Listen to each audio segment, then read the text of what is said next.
로스쿨 5기 출신입니다. 예, 올해로 10년 됐습니다. 기본으로 나가는 비용이 한 700 가까이 돼요.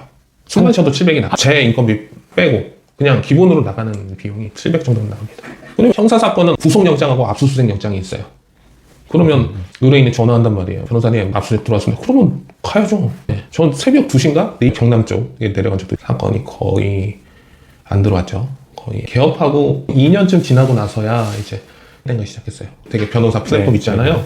그걸로 이제 처음에는 광고 거기서 사건들이 좀 들어왔죠. 처음에는. 근데 그것도 한 6개월이 안 가더라고요. 더 많은 광고비를 해야 되고 배민처럼 생각하시면 돼요. 지금 10년 동안 적어도 17,000명 거의 2배 가까이 늘었거든요. 전화 오는 수가 확 줄죠. 처음에 제가 개업했을 당시에 비교를 하면 굉장히 많이 줄죠. 그리고 앞으로 더 줄 겁니다. 지금 전역 통계상 월 1,000만 원 이상 버는 변호사는요, 상위 10% 안에 들어요. 변호사는 하방이 없습니다. 변호사는 추천하지 않는 가장 큰 이유는 개런티가 없기 때문에 그래요. 변호사가 됐다고 해서 기본적으로 얼마 이상은 벌 수 있다, 그런 개런티는 이제 없어졌어요. 안녕하세요. 예, 안녕하세요. 저는 10년차 형사 전문 변호사로 일하고 있는 박중환 변호사입니다. 만나서 반갑습니다. 제가 사무실에 있을 때 여기서 이제 업무를 보고요. 제 책상이고 이제 컴퓨터 이렇게 해가지고 작업을 하고 있습니다. 변호사님은 사법고시 출신이신가요? 아니면 로스쿨 출신이신가요? 로스쿨 5기 출신입니다. 로스쿨 입학했을 당시에 몇 살이셨는지? 31살이었나? 그때가? 32살이었나? 1살이었나? 그럴 거예요. 로스쿨 입학하게 된 계기나 아니면 법조계에 몸을 담아야겠다 뭐 결심하신 계기가 있으신가요? 저는 물리치료학과를 나와서 물리치료사업병원에서 한 3년 반 정도 일을 했고요. 사실은 한국에서는 물리치료사 개업이 안 돼요. 그래서 미국에서는 개업을 할 수가 있어서 미국에 가볼까 하고 진지하게 생각을 했었어요. 근데 다들 아시겠지만 비자가 문제잖아요. 그래서 미국에 간다고 생각을 하니까 일하는 거는 둘째치고 취업 비자가 나와야 되고 영주권까지 나와야 되는데, 그렇다고 하면 물리치료사가 희망이 있는 직업일까 미국에서, 그 생각을 하게 되더라고요. 그래서 이것저것 많이 알아봤어요. 그러면서 알아봤던 것들 중에 하나가, 변호사라는 직업을 미국에서 하게 되면 물리치료사보다 괜찮을까? 비자가 나오거나 영주권을 얻는데 괜찮을까? 고민을 하면서 아버지하고 얘기를 했는데, 아버지가 야, 로스쿨은 한국에도 있어, 그러는 거예요. 그래가지고 로스쿨이 있다는 걸 알게 되고 로스쿨에 들어오게 됐죠. 이전에는 한 번도 안 하신 거예요? 네, 전혀 법 공부를 해본 적이 없습니다. 저는 계속 일을 하면서 이제 리트 준비하고 면접 준비하고, 결혼을 해서 아이가 둘인 상태에서 이제 로스쿨 준비를 했어요. 앞으로 아이들이 더 커갈 텐데 그러면 물리치료사 월급으로 어려워 보여가지고 내가 뭔가 다른 걸 해야 되는데 라는 고민 중에 로스쿨을 가게 된 거죠. 미국도 생각을 하게 된 거고, 로스쿨 입학하기 한두 달 전까지 일을 했어요, 병원에서. 로스쿨 가겠다고 하셨을 때 사모님 반응은 어떠셨어요? 그때 결혼한 지 얼마 안 됐을 때고요. 반대는 못했죠. 아마 한 번 정도 의견을 표시를 했던 것 같긴 한데, 저 같은 경우는 남의 도움을 받아서 공부를 한 게 아니라 제 돈을 가지고 공부를 했기 때문에 가족 다 부양하면서 제가 제 돈 가지고 공부한 거라서 제 결정대로 해야죠. 누구한테 도움을 받아야 된다고 하면 그 사람 의견을 들을 수밖에 없는데, 애초에 그런 도움을 받지를 않았기 때문에 제가 가지고 있던 돈 가지고 가족 부양하면서 공부했습니다. 변호사가 되기까지는 또 기간이 있잖아요. 전업으로 풀로 공부를 하셨을 것 같은데 네. 생활비나 이런 건 어떻게 하신 거예요? 제가 모아둔 돈이 1억 5천 정도 있었어요. 그래서 그 돈 다 써가면서 1년에 5천만 원씩 써가면서 공부한 겁니다. 근데 대부분 다 생활비로 나간 거죠. 가족이 있으니까 4인 가족 생활비로 거의 다 나갔고, 로스쿨 학비는 의외로 생각보다 덜 들었던 것 같아요. 네. 변호사님 원래 공부를 좀 잘 하셨나요? 필요한 만큼은 했죠. 이게 사람들의 현상이라고 생각해요. 그러니까 전문직이라는 게 어떤 지능으로 치면 상위 한 10% 정도 안에 들면 충분히 누구나 다 할 수 있습니다. 한 번에 붙으신 건가요? 네. 여기 5기로 들어가서 5회, 변호사 시험 5회로 합격을 했죠. 떨어지면 큰일 나요. 생활비가 진짜, 진짜 시험 보러 들어가기 직전에 마지막 생활비를 아내한테 이체를 해줬는데, 진짜 통장 잔고가 빵원인 거예요. 와, 진짜 아찔하죠. 시험에 떨어지면 가족들을 부양할 수가 없는 상황이라는 게, 그게 부담이 훨씬 더 컸죠. 막상 공부를 해보시니까 뭐 재미나 아니면 흥미나 그런 것들 많이 느끼셨나요? 네, 제가 이제까지 해본 공부 중에서는 제일 재밌었어요. 성적이 쭉쭉 올라가는 재미가 있으니까. 저랑 굉장히 아껴주셨던 교수님이 계셔가지고 말 그대로 잡고 가르쳐 주셨습니다. 아침부터 밤늦게까지 앉혀놓고 가르쳐 주셨으니까요.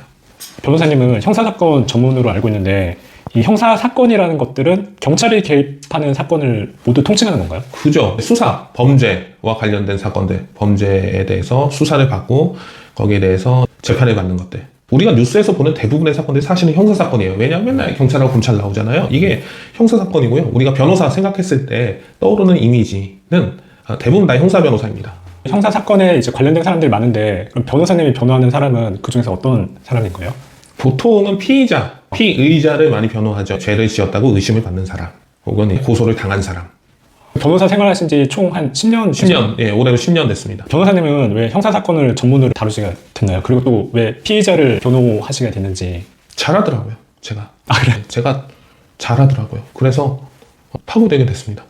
그러면 10년 중에서 초기에는 여러 분야를 이렇게 탐색하는 기간도 있으셨던 거예요? 그쵸. 그때는 이혼 사건도 많이 하고, 그러니까 지금은 형사 사건이 90% 이상인데 그때는 한 절반이었던 것 같아요. 이혼 사건 또 같이 하고, 그 다음에 민사 사건들도 상당히 많고 다양한 어떤 사건들을 두루두루 했었는데, 형사 분야 하게 되니까 저 같은 경우는 전체 사건의 90%가 형사 사건이고, 나머지 사건들도 형사 사건 때문에 생기는 어떤 사건들 인 경우가 많아요. 형사 사건 쪽으로 방향을 완전히 잡게 된 건 한 몇 년 정도 지났을 때 되신 거예요? 서서히 그렇게 됐던 것 같아요. 서서히 비중이 점점 그렇게 늘어났던 것 같고, 점차 그쪽에서 성과가 쌓이니까요. 일단 어떤 결과가 나오고 결과를 만들어내는 이런 성취가 있게 되니까 그쪽으로 점점 이제 집중하게 되는 것 같습니다. 아, 그 변호사님들도 일종의 자영업자시잖아요. 맞습니다. 자영업자죠. 그 개업 비용이라고 하나요? 창업 비용은 얼마 정도 드나요? 아마 창업 비용은 자영업자 중에서 제일 낮을 거예요. 왜냐하면 사무실 임대료하고 이제 컴퓨터하고 이제 복사기 이렇게 임대하는 비용하고 사무직원 인건비만 있으면 개업을 하는데, 사무실 공간 임대도 안 하고 전화만 받아주는 서비스를 제공하는 그 오피스도 있습니다. 의뢰인 오신다고 하면 출근해가지고 만나는 거죠. 왜냐하면 임대료가 비싸잖아요. 여기가 강남이다 보니까. 법률 사무실도 비용을 생각해야 되는 시대가 왔기 때문에 굉장히 플렉서블하게 변하고 있다? 저는 그렇게 생각해요. 이런 사무실은 한 달에 임대료가 얼마 정도 하나요? 저는 지금 100만 원 정도? 굉장히 저렴하죠. 100만 원 정도 내고 있고, 보통은 200만 원 전후의 임대료가 나갑니다.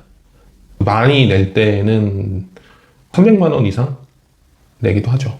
다른 비용들은 어떤 게 있나요? 인건비, 그 다음에 4대 보험, 그밖에 짜잘한 어떤 부대 비용들. 제가 굉장히 심플하게 사무실을 운영하고 있는데, 저 하나에다가 이제 직원분 한 분하고 이제 같이 사무실을 운영하고 있는데, 기본으로 나가는 비용이 한 700 가까이 돼요. 숨만 쉬어도 700이 나가. 제 인건비 빼고 그냥 기본으로 나가는 비용이 700 정도 나갑니다. 근데 왜냐하면 인건비 있잖아요. 월급 있고 4대 보험 있고 임대료에다가 이러면 그냥 나가죠. 식당이라고 생각을 해보면 식자재비, 그 다음에 병원이라고 생각해보면 어떤 각종 기부나 임대료, 그럼 더 넓은 공간이 필요하죠. 임대료도 더 많이 들고 인테리어 비용도 더 많이 든단 말이에요. 근데 변호사들은 펜하고 컴퓨터만 있으면 되기 때문에, 의뢰인하고 이제 이런 대화를 나눌 수 있는 공간만 있으면 되기 때문에 상당히 그런 부분에 있어서는 효율적이죠. 그럼 변호사님은 보통 일을 일주일에 며칠 하시고 또 하루에 몇 시간 정도 하시나요? 저는 일찍 시작해서 일찍 끝내려고 노력하는 편이에요. 일찍 시작해가지고 웬만하면 오전 중에 핵심적인 일은 다 끝내고, 오후에는 조금 이제 텐션이 낮은 상태에서 일을 이제 마무리하려고 하는데, 아무리 일을 안 해도 12시간 이상은 하게 되죠. 주말에도 형사 전문 변호사들은 병원에는 응급실이 있잖아요. 형사 사건은 구속영장하고 압수수색영장이 있어요. 이거는 바로 즉각 일어나는 일이기 때문에 뒤로 미룰 수가 없잖아요. 구속영장, 영장실질심사 내일이나 내일 모레 하는데 제 시간 남을 때 할 수 있는 게 아니잖아요. 그런 거 생기면 뭐 주말이고 뭐가 없습니다. 그 다음에 압수수색 들어왔을 때도 그런 게 어딨어요. 새벽에도 들어오는데. 그러면 의뢰인이 전화한단 말이에요. 변호사님 압수수색 들어왔습니다. 그러면 가야죠. 바로 뛰어가시는 거예요? 네. 전 새벽 2시인가? 이 경남 쪽에 내려간 적도 서울에서 쫙 몰고 전화가 그때 왔어. 새벽 2시에 나왔나? 밟으니까 5시인가 6시인가? 피의자의 사정을 봐주지 않고 뭐 압수수색하기도 하고 그렇겠네요. 그죠. 이 큰 사건들 같은 경우에는 용의 주도하게 이제 살펴보다가 압수수색에 들어가기 때문에 랜덤합니다. 변호사님들은 어떤 걸 주로 활용해서 본인들을 알리고 홍보하시나요? 과거부터 제일 많이 해왔던 거는 블로그였던 것 같아요. 블로그 마케팅 굉장히 많이 하시고요. 여전히 가장 비중이 높은 것 같아요. 그리고 유튜브, 그 다음에 인스타그램 굉장히 많이 사용하시고요. 그 다음에 인스타그램하고 연결된 스레드, 트위터는 비중이 제일 낮지 않나. 사건이 좀 들어오기 시작할 때 느끼기 시작했어요. 맨 처음에는 블로그로 했던 것 같아요. 사건이 거의 안 들어왔죠. 거의 개업하고 2년쯤 지나고 나서야 이제 2년 동안 다양한 블로그도 해보고 했는데, 사실은 8년 4월인가 5월쯤에 이제 로우땡땡을 시작했어요. 되게 변호사 플랫폼 있잖아요. 그걸로 이제 처음에는 광고, 거기서 사건들이 좀 들어왔죠. 처음에는. 근데 그것도 한 6개월이 안 가더라고요. 더 많은 광고비를 해야 되고 더 많은 회원들이 들어오니까 그래서 유튜브를 시작한 거죠. 배민처럼 생각하시면 돼요. 배민이라고 생각하시면 돼요. 배민에 더 가까워요. 그러다 보니까 그게 지금은 한계이지 않나 생각하고 있습니다. 광고비 지출도 꽤 클 수가 있네요. 계속 그곳을 활용한다고요. 예. 당연하죠. 왜 상위 노출한다고 생각을 해보세요. 우리 이제는 상위 노출시키는데 광고비가 굉장히 많이 든다는 거 알고 있잖아요. 그러면 그 광고비 어떻게 합니까? 광고비는 조상님이 내주시는 게 아니죠. 그 광고비 때문에 의뢰인들한테 정직할 수가 없는 거예요. 왜냐면 광고비 뽑아야 되잖아. 그러면 거기서부터 문제가 생기는 거죠. 수임하면 안 되는 사건을 수임하게 됩니다. 변호사 필요 없는 사건 변호사 필요하다고 말하게 되고. 비용을 뽑아야 되잖아요. 광고비가 극단적으로 낮은 사람들 중에 한 명인데 광고비가 안 나가는 거지 동영상 제작하고 편집하는 비용 다 나가거든요. 스튜디오 빌리는데도 다 돈이고요. 저는 그나마 원가대로만 가는, 다행스럽게도. 그런데도 제가 한 달에 마케팅으로 쓰는 비용이 아무리 안 써도 100만 원 이상은 나가거든요. 해소로 써도 100만 원 이상은 나와요. 그리고 촬영 좀 하고 좀 신경 좀 쓰고 그런다? 그러면 200만 원? 저는 효율적으로 돌리는 편이니까 낮은 거죠. 근데 직접 그렇게 콘텐츠 제작 안 하고 맡기시고 왜 이렇게 되면 밑도 끝도 없죠. 변호사 채널에도 악플 다는 사람들 있나요? 있어요. 아, 그래요? 예, 있습니다. 당연히 있고요. 저는 긍정적으로 봐요. 적어도 제 채널에서 악플은 괜찮다고 생각합니다.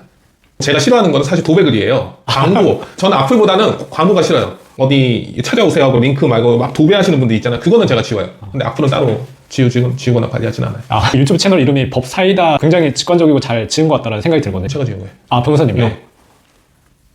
어디서 아이디어를 얻으신 거예요? 쉽잖아요. 그 법을 사이다처럼 설명해준다. 그렇게 지은 건데 지금까지 이렇게 하게 될 줄은 사실은 몰랐죠. 그냥 해야 되니까 한 거죠. 지금 유튜브가 한 3만 명 정도 되시던데 유튜브 네. 통해서도 문의가 많이 들어오나요? 네, 문의 많이 하시죠. 유튜브, 블로그가 이제 메인이고 다 하죠. 저는 되게 신기한 게 그렇게 하지 않으면 생존할 수 없는 시대가 됐어요. 정관이라고 하죠. 로땡 들어가 보세요. 전직 판사, 전직 변호사, 대형 로펌에 계셨던 분 다 경력 써놓고 똑같이 광고해서 배민처럼 그렇게 상위 노출시키려고 노력하고 계십니다. 블로그 가보세요. 정관분들 다 광고비 써가면서 네이버 검색 상위에 노출시키려고 다 노력하고 계세요. 변호사가 해마다 많아질수록 수임 등에서 직접적인 타격이나 그런 것들을 체감하시나요? 그럼요. 지금 10년 동안 적어도 17,000명, 거의 2배 가까이 늘었거든요. 전화 오는 수가 확 줄죠. 처음에 제가 개업했을 당시에 비교를 하면 굉장히 많이 줄죠. 그리고 앞으로 더 줄 겁니다. 그건 너무 당연하잖아요. 명수가 늘어나면 수요가 압도적인 어떤 공급 앞에서는 개별적으로 사건 개수는 줄어들 수밖에 없어요. 그건 뭐 너무 당연한 거 아닙니까? 너무 명약 관화하잖아요. 심플해요. 어렵지 않아요. 변호사가 예전 같지 않다고 하지만 그 초기 변호사님들 아니면 한 월에 1,000만 원 이상씩은 벌지 않나요? 지금 변역 통계상 월 1,000만 원 이상 버는 변호사는요. 상위 10% 안에 들어요. 변호사는 하방이 없습니다. 우리가 TV에서 보시는 변호사분들 있잖아요. 그런 분들은 돈을 사실은 변호사 업을 통해서 돈을 벌기는 어려워요. 왜냐하면 사건 하나당 들어가야 되는 절대적인 시간들이 다 필요하거든요. 그러니까 어떻게 보면 변호사는요. 맡아서 처리할 수 있는 사건이 정해져 있습니다. 사건 수가. 이거는 수술하고 똑같아요. 의사가 아무리 수술을 잘해도 할 수 있는 수술은 한계가 있죠. 한 의사가. 변호사도 마찬가지입니다. 실질적으로 사건을 하나 맡으면 그 사건이 마무리하기까지 들어가는 시간이 있는데 그럼 그 시간을 어떻게 활용하느냐. 실질적으로 이제 방송 노출이 많이 되게 되면 할 수 있는 시간은 줄죠.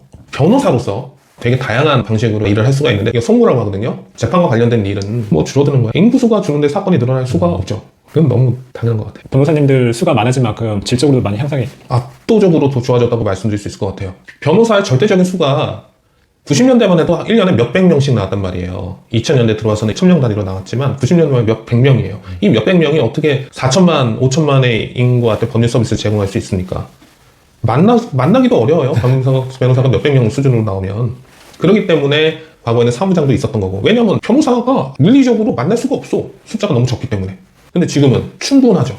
그래서 지금은 기본적으로 내 변호사가 나랑 당연히 통화가 돼야 되는 겁니다. 완전히 달라졌죠. 지금은 옛날 같지 않아서 옛날 같은 권위의식도 거의 없고요. 많은 변호사님들이 법률 서비스직이라는 걸 인식하고 계세요. 달라질 수밖에 없죠. 변호사라는 직업은 그럼에도 불구하고 저는 굉장히 좋은데 굉장히 만족하는 게 확장성이 굉장히 좋아요. 무엇이든 전문가 타이틀을 걸고 할 수 있는 게 변호사라는 자격입니다. 물론 회계사도 있고 노무사도 있고 다양한 전문직이 있는데 사실 변호사는 의사 빼고는 다 통합할 수 있어요. 그리고 그렇게 서비스를 제공을 해도 당사자들이 아무런 불만이 없어요. 오히려 더 믿고 맡기는 경향도 있죠. 변호사의 가장 큰 장점이 아닐까 생각합니다. 방금 말씀하신 것처럼 변호사는 그 여러 업무도 할 수 있다고 하셨는데 이 다른 전문직 분야의 업무도 할 수 있는 건가요? 네, 기본적으로 다 할 수 있습니다. 제한이 약간 조금씩 있기는 한데 변호사는 그쪽으로 확장할 수 있는 여지가 굉장히 더 크죠. 확장성이 워낙 좋기 때문에 저는 변호사 자격은 거의 사기가 아닌가. 특정 직종에 이렇게 많은 어드밴티지를 주는 게 말이 되나 이런 생각도 가지고 있어요. 약간 마스터키 느낌이네요. 네, 마스터키 느낌이에요. 그래서 전문성을 자기가 이제 새로운 분야를 원하면 계속해서 그쪽으로 추구를 해서 쌓아나갈 수 있다는 장점이 있죠. 이게 변호사라는 직업이 매년 1,700명씩 쏟아져 나오지만 또 다른 기회이지 않나. 변호사는 직업이 가지고 있는. 그래서 새로운 세상을 열고 나가면 돼요. 미개척 분야가 많죠. 우리가 전통적으로 알고 있는 그 분야만 한정해서 생각한다면 미어 터지는 게 맞죠. 여기는 이미 이제 레드 오션이고 새로운 어떤 분야를 항상 추구해 나갈 수 있다는 장점이 있죠. 변호사라는 직업을 추천하십니까? 아니요. 저는 직업을 추천하지는 않아요. 자기가 하고 싶은 거 하는 게 맞다고 생각을 하고 변호사는 추천하지 않는 가장 큰 이유는 개런티가 없기 때문에 그래요. 변호사가 됐다고 해서 기본적으로 얼마 이상은 벌 수 있다. 그런 개런티는 이제 없어졌어요. 그렇기 때문에 추천을 할 수가 없는 거고요. 그렇다고 한다면 아무것도 보장이 되지 않는다고 한다면 자기가 하고 싶은 거 하는 게 맞죠. 만약에 지금 20살이라면 다시 변호사에 도전하실 겁니까? 아니요. 저는 제가 20살한테 그렇게 얘기 안 할 거예요. 저는 변호사가 되려고 20살 때부터 생각하고 있던 사람이 아니에요. 20살에 저한테는 목표를 높게 가지고 최선을 다해서 도전하라고 얘기해 줄 거예요. 변호사? 그건 그때 가봐야 하는 거죠.